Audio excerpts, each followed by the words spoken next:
Hello नमस्कार and welcome to your classes. मैं हूं आपका अपना शशांक सर। जी हाँ, लेखपाल के लिए हम लोग यहाँ पे आपके लिए क्विज़ लेके आए हैं और इस क्विज़ का सिर्फ एक ही छोटा सा नियम है कि अगर सही हो तो एग्जामिनेशन के अकॉर्डिंग अपने आप को एक नंबर ज़रूर दें। तो ये एक चीज़ याद रखिएगा, लेखपाल जो है आपका ये यूपी ट्रिपल एससी के द्वारा कराया जाता है और यूपी ट्रिपल एससी के लिए जो सबसे इम्पोर्टेंट चीज़ है वो हम लोग क्या कर रहे हैं, परीक्षा में पिछले वर्ष के पूछे गए सवालों को हल कर रहे हैं। ठीक है, तो देखो यहाँ पर जो सवाल दिया पहले उसको पढ़ते हैं। उत्तर प्रदेश के किन जिलों में पटसन की खेती होती है? पटसन फाइबर होता है, तो इसकी खेती कहाँ होती है? अगर आपको इसका जवाब पता हो तो पहले इसको आप यहाँ पे हल कर लीजिए, वरना मेरे साथ चलिए आगे और हम लोग करते हैं पूरे का पूरा क्विज साथ में सॉल्व। 20 क्वेश्चन होंगे, जल्दी से खत्म करेंगे। तो चलिए, पहला सवाल है उत्तर प्रदेश के किन जिलों में पटसन की खेती की जाती है?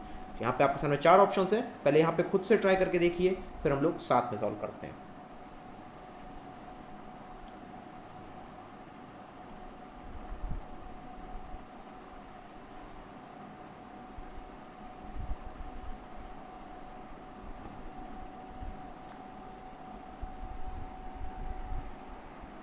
चलिए जी, टाइम खत्म होता है 10 सेकंड का। तो देखिए यहाँ पे जो आपके लिए राइट आंसर है वो है देवरिया और गोरखपुर। तो पटसन, पटसन ये आपका जूट की तरह होता है, एक फाइबर होता है। ठीक है, उस फाइबर से चाहे कपड़े बना लो, जैसे जूट के द्वारा आप क्या बोरी वगैरह बनाते हो, ऐसे इससे कपड़े बना सकते हैं। ठीक है, तो ये अधिकतर कहाँ पर होता है? ये होता है देवरिया और गोरखपुर क्षेत्र में। तो हम लोग कह सकते हैं भाई एक तरीके से पूर्वी उत्तर प्रदेश में, राइट। तो पूर्वी उत्तर प्रदेश में अधिकतर खेती किसकी हो रही है? पटसन की हो रही है। ठीक है, और वहीं अगर बात कर ली जाए मथुरा अलीगढ़, तो मथुरा अलीगढ़ बिल्कुल पश्चिमी एरिया हुआ। यहाँ पे इस बेल्ट में, मतलब मथुरा अलीगढ़ इटावा, इस एरिया में आपका आलू और गेहूं सबसे ज्यादा होता है। ठीक है, तो अब ये हो गया आपके लिए एक नया पॉइंट। तो चलिए, इसको चाहिए तो स्क्रीनशॉट ले लीजिएगा। अब चलिए आगे बढ़ते हैं। तेज हवा की गति कितनी होती है, ये पूछा गया है। 4 ऑप्शंस हैं, तो पहले सोचो तेज हवा है, ठीक है, धीमी तो नहीं है, तो मतलब यहाँ पे एक ऑप्शन तो बिल्कुल ही आपका कैंसिल हो जाएगा। आप सोच के देखो कि बाकी बचे ऑप्शंस में से कौन सा सही हो सकता है।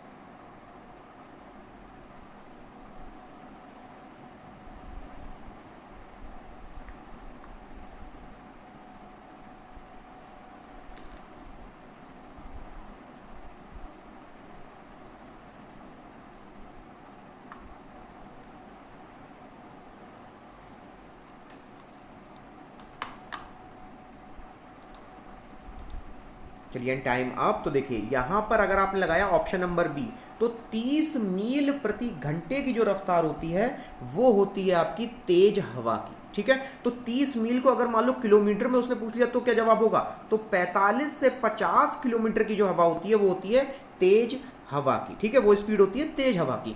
अब यहाँ पे अगर मैं बात करूँ सबसे तेज वहाँ पे किसकी स्पीड होती है? तो साइक्लोन की होती है। ठीक है, तो साइक्लोन की लगभग कितनी होती है? तो यहाँ पे लिख सकते हो 74 माइल प्रति घंटा। अब इसको खुद से जरा कैलकुलेट करके देखो कि ये किलोमीटर में कितना आएगा। ठीक है, तो चाहो तो यहाँ पे अभी ट्राई भी कर सकते हो। तो देखो यहाँ पर अगर किलोमीटर में इसको देखा जाए तो लगभग लगभग 120 किलोमीटर आपका उत्तर आना चाहिए। ठीक है, तो ये है आपके लिए यहाँ पर एक अलग फैक्ट, तो इसको नोट कर लीजिएगा साथ में। चाहिए तो नोटबुक साथ में ही रखा कीजिए जब भी ये आप क्वेश्चन या क्विज सॉल्व करेंगे। ठीक है, चलिए नेक्स्ट क्वेश्चन। भारत में कुल कितने गांव हैं? ये पूछा गया, बहुत ही इजी भी नहीं है कह सकते, लेकिन इसमें वैरायटी अच्छी है। जल्दी से 10 सेकंड बताइए आपको कौन सा इसमें सही जवाब लग रहा है।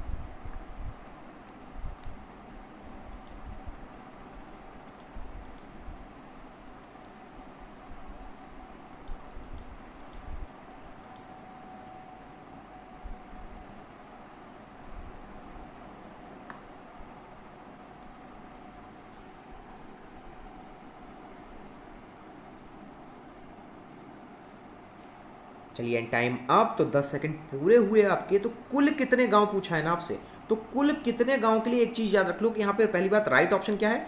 64, यहाँ पे कह सकते हैं लगभग 64, 6,40,000, राइट। तो 6,40,000 का मतलब कितना हुआ? 6.5 लाख। इसको ऐसे याद कर लो, बहुत आसानी से याद हो जाएगा कि कुल कितने गांव हैं भारत में। ठीक है, अब देखो अगर बात की जाए यहाँ पर भारत के बारे में, तो ये कौन सी जनगणना के हिसाब से? तो ये है साल 2011 की जनगणना के हिसाब से। और वहीं अगर आपसे बात की जाए तो ग्राम पंचायत भी तो पूछ सकता है, क्योंकि देखो भाई लेखपाल का यहाँ पे आपके लिए एग्जाम हो रहा है। ठीक है, तो यहाँ पे अगर पूछ लिया जाए आपसे कि ग्राम पंचायत कितनी है, तो इसका जवाब हो जाएगा, देखो 6.5 लाख क्या थे? गांव थे, तो इसी के अनुपात में ही तो पंचायत होगी। तो यहां पर आपके लिए आंसर हो जाएगा 2.5 लाख ग्राम पंचायत। तो ये हो गया आपके लिए फैक्ट। तो चलिए फटाफट बढ़ते हैं नेक्स्ट क्वेश्चन पे। भारत में कितने प्रतिशत ग्रामीण घरों को बिजली सुलभ है? ठीक है, जल्दी से बताइए कमेंट बॉक्स में इसका राइट आंसर क्या होगा। पूछा ये गया है ग्रामीण घरों में साल 2015 में कितनी बिजली थी, तो आपको वही ध्यान में रख के यहाँ पे जवाब देना है, ठीक है। और उसको फिर हम लोग 2019 से भी कंपेयर जरूर करेंगे। जल्दी से बताइए आपको कौन सा सही जवाब लग रहा है। अच्छा, एक चीज़ और, कोशिश करके लाइव जरूर आया कीजिए। आज काफ़ी बच्चे लाइव आए थे, उन्हें फ़ायदा भी मिला था, तो आप भी कोशिश कीजिए कि लाइव आके सॉल्व कीजिए, ताकि जो भी मिस्टेक्स या कंफ्यूजन हो वो आप मुझसे डायरेक्टली पूछ सको, ठीक है। चलिए टाइम अप। तो देखिए यहां पर अगर आपसे ऑप्शन की बात की जाए तो सवाल क्या पूछा गया था, कितने प्रतिशत ग्रामीण घरों में बिजली सुलभ है, ठीक है। बिजली की बात की गई ग्रामीण घरों में, तो आपको यहां पे देखना है कि जो राइट आंसर है वो है 56%। ये कब की बात की गई, फिर से दोहरा रहा हूं, 2015 की बात है, ठीक है। अब अगर मान लो पूछ लिया जाए साल 2019 में, तो आप कह सकते हो लगभग अप्रॉक्सीमेटली 95% ग्रामीण घरों में बिजली सुलभ करा दी गई है। तो यहां पर कौन सी योजना सबसे आपकी कारगर थी, तो इसका जवाब होगा सौभाग्य योजना। तो ये सब नोट कर लेना अपनी कॉपी में, ठीक है। साल 2017 में लागू की गई थी सौभाग्य योजना, और इसके अलावा एक आई थी दीनदयाल उपाध्याय, पूरा नाम क्या था उसका पूरा नाम था दीनदयाल उपाध्याय ग्राम ज्योति योजना। तो ये भी नोट कर लेना, DDGJY कहेंगे इसको। तो ये आपकी योजना जिसके माध्यम से ग्रामीण घरों को बिजली सुलभ की गई थी। तो उम्मीद करता हूँ सारे इंपॉर्टेंट फैक्ट्स हमारे एक जगह हो गए। आगे बढ़ते हैं। भारत में मिट्टी के तेल का खुदरा बाजार मूल्य कितना है? यहाँ पे सोच के देखिए 2015 में कितना रहा होगा, फिर हम लोग डिस्कस करेंगे अभी कितना चल रहा है, ठीक है। जल्दी से बताओ इसका 10 सेकंड में राइट आंसर।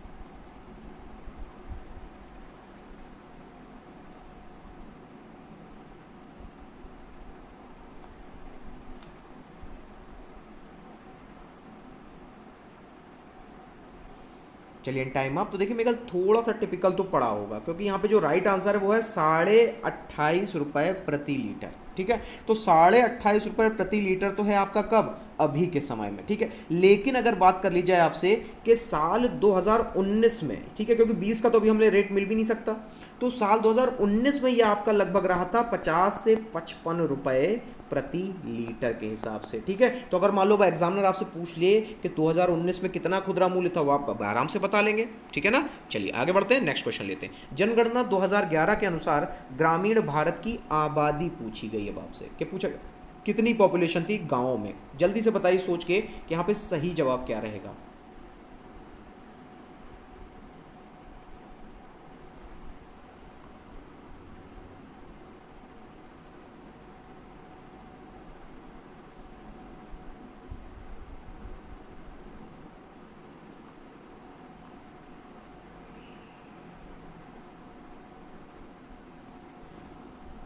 चलिए टाइम अप। तो यहाँ पूछा गया था आपसे 2011 के बारे में, ध्यान दीजिएगा, ठीक है।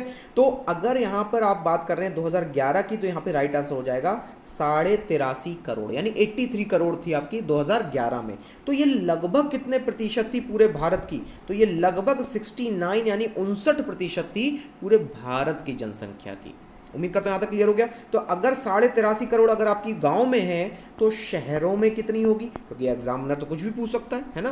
तो यहां पे आपके लिए जवाब हो जाएगा लगभग 38 करोड़ आपकी, ठीक है। 37 करोड़ होगा, लगभग आपका 38 करोड़ हम लोग उसको मान सकते हैं, ठीक है। तो ये सारे इंपॉर्टेंट पॉइंट्स इसको नोट कर लीजिएगा। आगे बढ़ते हैं। बहुप्रचलित सिंचाई का स्रोत क्या है? बहुत ईजी भी है, जल्दी से इसको बताइए 10 सेकंड में इसका राइट आंसर क्या होगा। क्योंकि देखिए जब भी हम लोग लेखपाल के एग्जाम करते हैं ना, तो गांव से संबंधित आपके सवाल पूछे ही जाएंगे। जल्दी से बताइए इसका जवाब।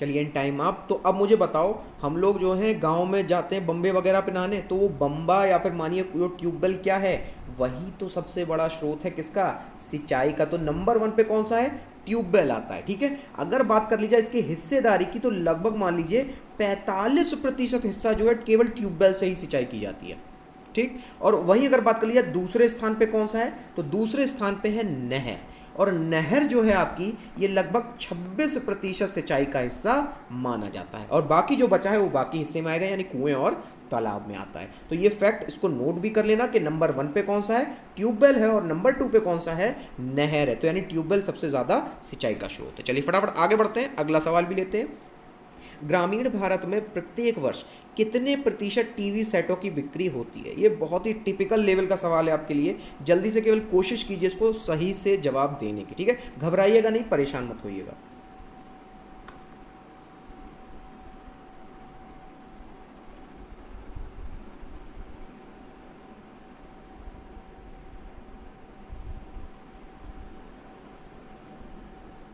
चलिए एंड टाइम अप। तो कोशिश करके 1 बजे जब भी लाइव होता है ना ये वीडियो, तो कोशिश करके तभी आप लोग आएंगे तो उसको ज़्यादा फायदा मिलेगा आपको, ठीक है। अब देखिए यहाँ पे अगर राइट आंसर की बात की जाए तो राइट आंसर हो जाएगा 44%। यानी ग्रामीण भारत में जो टीवी सेट है उसकी बिक्री आपकी कितने प्रतिशत हो रही है, 44%।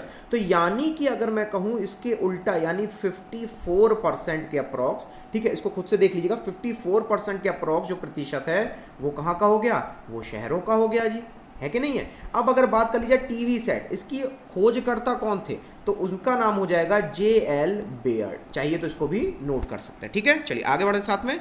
हरित क्रांति के लाभकारी वरदान किन विशेष फसलों के लिए, हरित क्रांति के बारे में पूछा गया है। जल्दी से सोच के बताइए इसका राइट आंसर क्या होगा। हरित क्रांति इजी भी है, बहुत जल्दी से बता पाओगे आप इसको।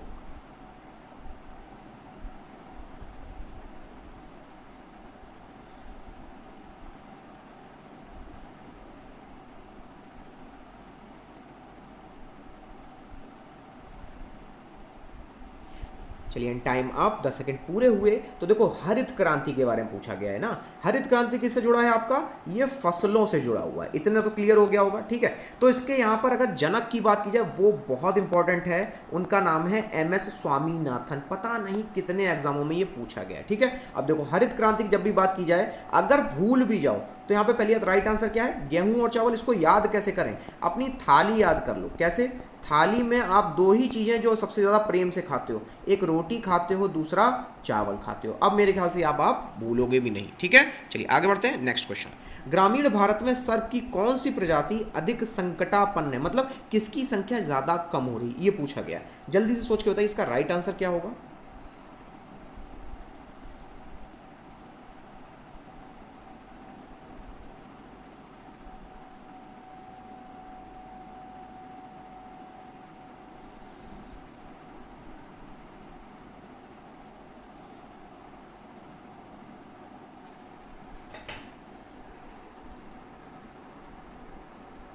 चलिए टाइम अप। तो देखिए यहाँ पूछा गया है आपसे ग्रामीण भारत में, ठीक है। तो मेरे ख्याल से जो आप सांप पकड़ते हो ना, वो आपका वहाँ पे किंग कोबरा होता है, जो हम लोग ज़्यादातर देखते हैं, जो हमारे यहाँ पे वो नहीं आते जो सपेरे वगैरह, वो किंग कोबरा लेके आते हैं। लेकिन यहाँ पे जो राइट आंसर है वो है रसल वाइपर। तो आप देखो उसको याद कर लो कि जो सांप होता है ना, उसमें चितकबरे से निशान होते हैं, उसी को रसल वाइपर कहा जाता है। तो ग्रामीण भारत में सबसे अधिक प्रजाति किसकी संकटापन्न है, रसल वाइपर की, ठीक है। चलिए अब याद हो जाएगा, आगे बढ़ते हैं। अधिया और बटाई शब्दों का प्रयोग किससे संबंधित है, बहुत इजी है, जल्दी से बता ले जाओगे।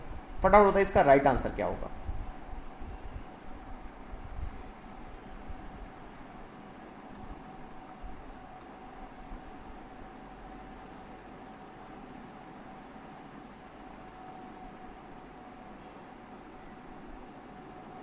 चलिए टाइम अप। तो मेरे ख्याल से इससे ज़्यादा इजी क्वेश्चन आपके लिए हो नहीं सकता था।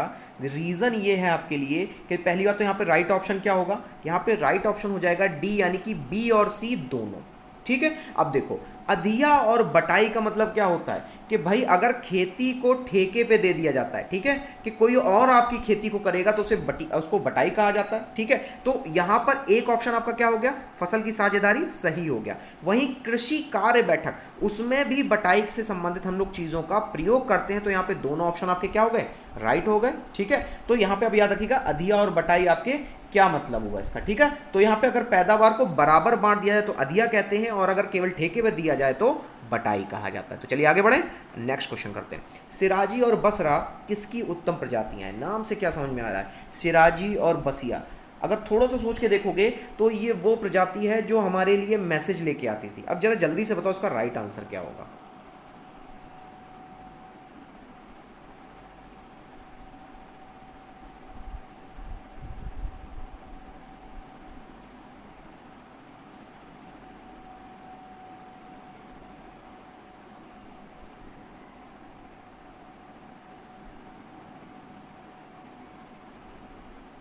चलिए टाइम अप। तो मैंने अभी बताया था मैसेंजर तो केवल एक ही है यहाँ पे, वो कौन है? कबूतर यानी पिजन। अब इसकी हमें यहाँ पे दो प्रजातियां भी मिल गई, कौन सी? सिराजी और बसरा। तो ये आप नोट कर लीजिएगा अपने एग्जाम के लिए, ठीक है। चलिए आगे बढ़ते हैं, नेक्स्ट क्वेश्चन करते हैं। भारत में सर्वाधिक और सबसे महत्वपूर्ण मिट्टी समूह कौन सा है? बहुत ईजी है, जल्दी से बताओ इसका राइट आंसर क्या होगा।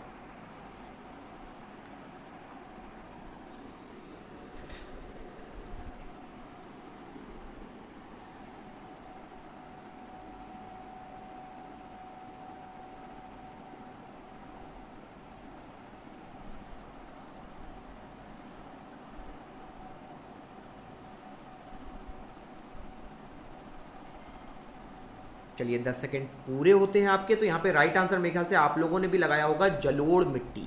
तो एक चीज़ हमेशा याद रखना, जलोढ़ मिट्टी जो है ये सबसे अधिक उपजाऊ मिट्टी है, ठीक है। सबसे अधिक उपजाऊ मिट्टी है। और अधिकतर कहाँ से ये बन के आती है? तो ये जो यहाँ पे नॉर्थ की जो नदियाँ हैं ना आपकी, ये कहाँ से निकली है? हिमालय से। तो हिमालय से ही होके ये मिट्टी आपकी आती है।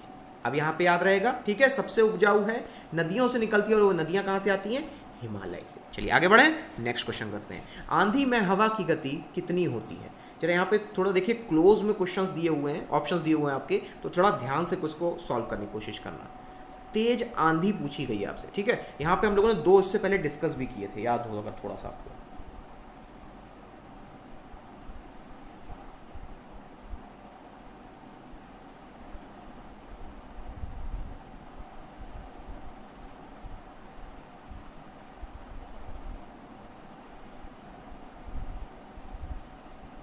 चलिए टाइम अप। तो देखिए यहाँ पे आपसे आंधी पूछा गया था, इससे जस्ट पहले मैंने आपसे डिस्कस किया था। तो एक चीज हमेशा याद रखिएगा, इसका राइट आंसर क्या होगा? 80 मील से अगर अधिक होगा तभी उसे आंधी कहेंगे। और अगर वो कहाँ तक हुआ? 30 से 40 मील के पास हुआ तो उसे क्या कहेंगे हम लोग? तेज हवा कहेंगे, ठीक है। तो यानी कि बाकी सारे ऑप्शन यहाँ पे आपके क्या हो गए? गलत हो गए। राइट ऑप्शन क्या हो गया? Option number C. चलिए आगे बढ़ते हैं साथ में, नेक्स्ट क्वेश्चन। भारत में ग्राम पंचायतों की संख्या है अधिक, कम या बराबर? जल्दी से बताइए सोच के, इसका राइट आंसर क्या हो सकता है? गैर आबादी वाले गांव के बारे में मतलब उससे संबंधित करने को पूछा गया है, आबादी और गैर आबादी के अंतर्गत। जल्दी से सोच के बताइए इसका।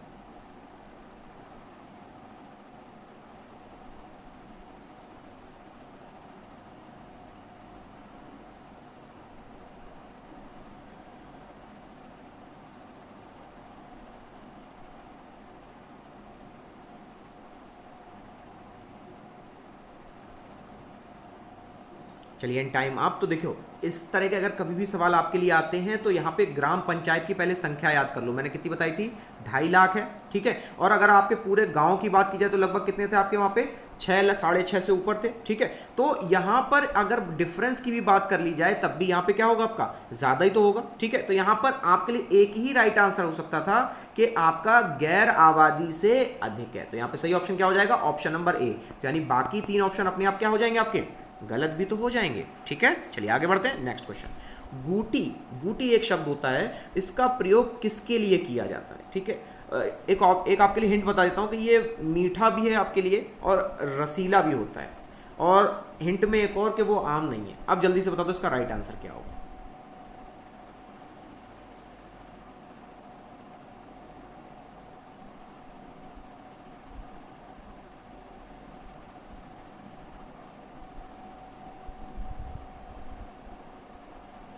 चलिए टाइम अप। तो देखिए, गूटी जो है ना आपका, ये जब भी लीची, तो यहाँ पे राइट आंसर क्या है? ए, यानी लीची। तो जब भी आप लीची की बुआई करते हो, क्या करते हो? बुआई यानी बोते हो उसको, ठीक है। और उसके अलावा जब उसका संवर्धन करते हो, यानी उसकी जो है वृद्धि होती है, इन दोनों प्रक्रियाओं को क्या कहा जाता है?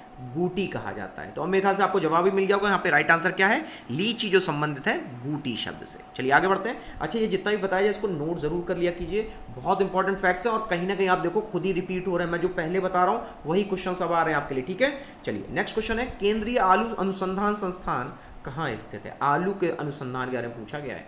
जल्दी से बता दो 10 सेकेंड में इसका राइट जवाब।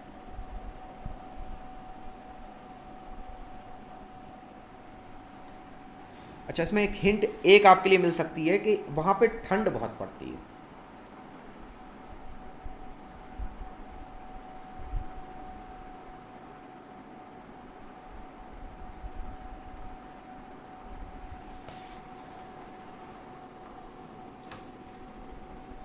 चलिए एंड टाइम अप। तो देखिए यहाँ पे जो ठंडी जगह है आपकी कौन सी है, शिमला। तो यहाँ पे राइट आंसर क्या हो जाएगा, शिमला में है केंद्रीय आलू अनुसंधान संस्थान।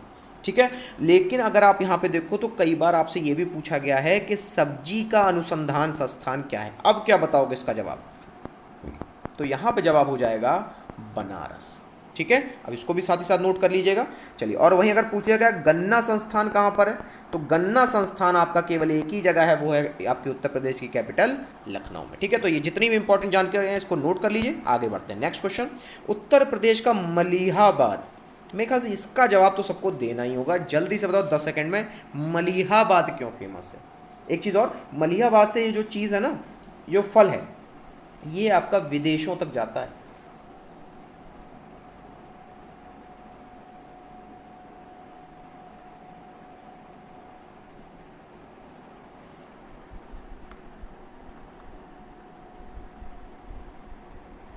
चलिए, तो समय समाप्त होता है आपके लिए।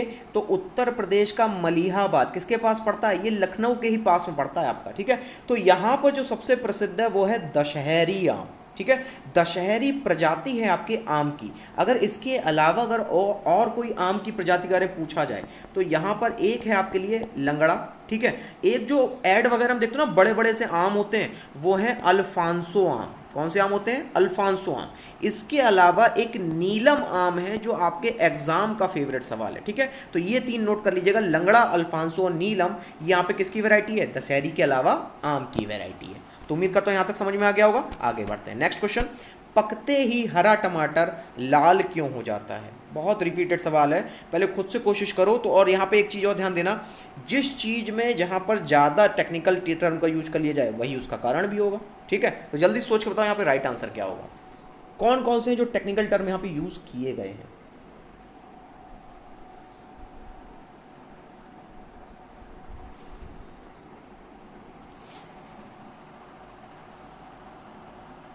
चलिए, तो 10 सेकंड आपके होते हैं पूरे। तो यहाँ पे राइट आंसर हो जाएगा सी, यानी क्लोरोप्लास्ट से क्रोमोप्लास्ट बनना। ठीक है, तो एक भैया हमें चीज़ समझ में आई कि अगर क्रोमोप्लास्ट है तो रंग कैसा होगा, लाल होगा। अब उसने एग्जामिनर ने उठा के पूछ दिया भाई ज़ैंथोफिल के बारे में बताओ, तो ज़ैंथोफिल जो है इसकी वजह से पीला रंग होता है। ठीक है, अब अगर मान लो उसने पूछ लिया क्लोरोप्लास्ट यानी क्लोरोफिल के बारे में, तो क्लोरोफिल की इस वजह से कौन सा रंग होता है आपका, हरा रंग होता है। तो उम्मीद करता हूं बाकी 3 ऑप्शंस आपके अपने आप क्या हो जाएंगे, यहाँ पे गलत हो जाएंगे। ठीक है, मैंने पहले कहा था टेक्निकल टर्म देख ढूंढना है आपको। ठीक है, चलिए आगे बढ़ते हैं। आज का आखिरी सवाल है, जल्दी से बताइए कि दूध से जो क्रीम यानी मक्खन निकलता है बढ़िया, तो उसका घनत्व जो है किसके कारण घटता है, या फिर क्या बढ़ता है, या फिर कम हो जाता है। जल्दी से बताइए 10 सेकंड, उसका राइट आंसर क्या होगा।